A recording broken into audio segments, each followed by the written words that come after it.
দেবে। সেটা করলে হয়। এখন দেখা যাক, অসুবিধায় পড়লে তখন অন্য ব্যবস্থা নেওয়া যাবে।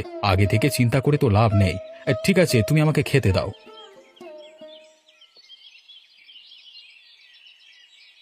কি দেখে যে আমার বাবা তোমার সঙ্গে বিয়ে দিয়েছিল কে জানে। কোথায় আমার বাপের বাড়ির পাকা বাড়ি, আর কোথায় তোমার এই টালির চালের মাটির বাড়ি। জীবন যেন একেবারে শেষ হয়ে যাচ্ছে এখানে। গিন্নি, অমন করে বলছো কেন তুমি? শুধু বাড়িটাই দেখলে? তোমার 4 বোনের মধ্যে তোমার সঙ্গে তোমার বাবা যে কেমন ব্যবহার করতো সেটা তুমি কি ভুলে গেছো?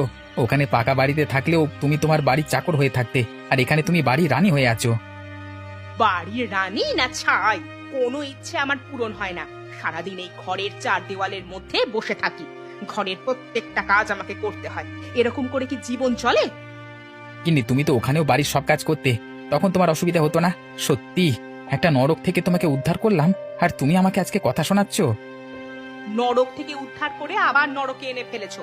শোনো, এরকম করে যদি আমাকে থাকতে হয় তাহলে কিন্তু আমি আমার বাপের বাড়ি আবার চলে যাব। তখন কিন্তু তুমি দেখবে। বাপের বাড়ি গিয়ে কি করবে? সেখানেও তো তোমার বাবার চ্যাটাং চ্যাটাং কথা শুনতে হবে। তা সেখানে যদি যাওয়ার ইচ্ছে হয় তাহলে যাও, তবে ভেবে যেও, যেখানে মান সম্মান নেই সেখানে না যাওয়াই ভালো। সম্মানের কথা তুমি আমাকে শোনাতে এসো না, হ্যাঁ? এই গ্রামে তোমার খুব সম্মান না?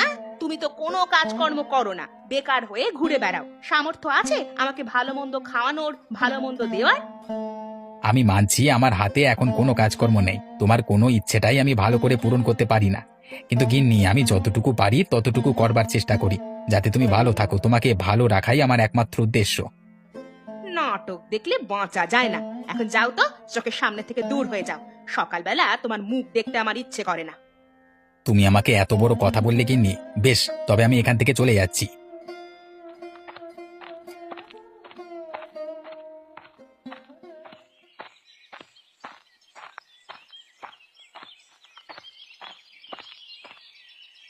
আরে ও মাধবীদি, কেমন আছো গো? আমাদের মুন্না ভাই কেমন আছে? আর বলো না বোন, তোমার মুন্না ভাইয়ের জ্বালায় ভালোভাবে থাকতে পারছি কই। কেন, মুন্না ভাই আবার কি করলো? ও তো ভালো ছেলে একজন। তুমি তো ওর জেদ দেখোনি, তাহলে বুঝতে। আমি কষ্ট করে এদিক সেদিক থেকে টাকা পয়সা সংগ্রহ করে জমিয়ে সংসারটা কোনো রকমে ভালো রাখবার চেষ্টা করি, কিন্তু ও হয়েছে জেদি ছেলে। শুধু টাকা পয়সাগুলোকে নষ্ট করবে। আসলে ও তো এখনো ছোট আছে, ওর বুঝতে একটু সময় লাগবে। ও যখন সংসারের কষ্ট বুঝতে পারবে তখন ঠিকই দেখবে সংসারের হাল ধরবে। কিন্তু কবে বুঝবে বোন? সারা জীবন খেটে খেটে আমার শরীর ভেঙে পড়ছে, আর ওই ছেলে এখনো শুধুই আনন্দ করছে, ঘুরে বেড়াচ্ছে। আমি বুঝতে পারছি গো দিদি, তুমি ওকে একটু ভালো করে বোঝাও।